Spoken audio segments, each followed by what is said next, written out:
A very common issue that people are faced with is trying to keep the dog out of certain areas in the house.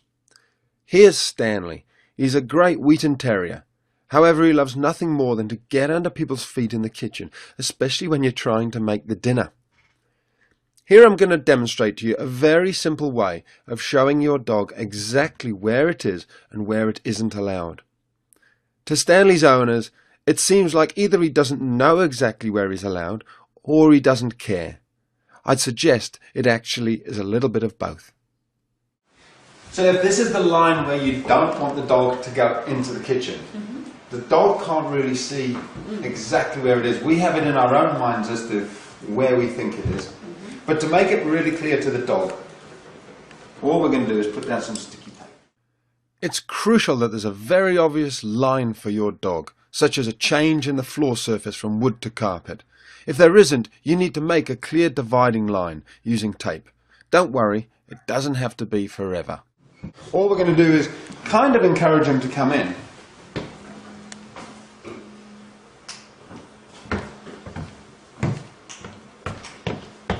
He already knows there's something up. There's a line there. So look at that. We haven't even trained him. That line has just gone down. He knows. Good boy, Stan. Outside, out the kitchen. Good boy. Good boy.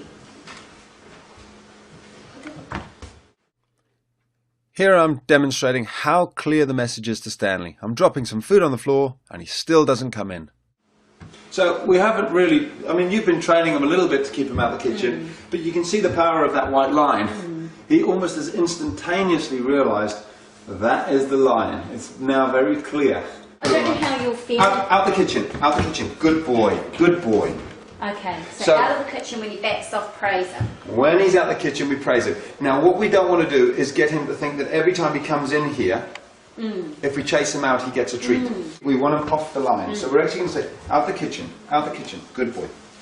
We don't want him in the kitchen at all. And he's not allowed to touch that line with his foot. Because what dogs love to do is just edge further and further and further into the kitchen. That has said to him, you don't even stand on the line. Okay. And he's saying, look, oh. And you can see you can use any sort of energy to drive them out. Even just stamping your feet a little bit, moving towards him. Maybe, shh, out the kitchen, out the kitchen.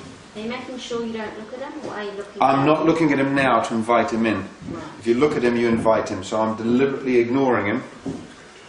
And you can see he's good. Now, when he's being like that, that's a very good boy. He's been outside for a good long time, out the kitchen. So good boy, good boy. Very good boy, darling.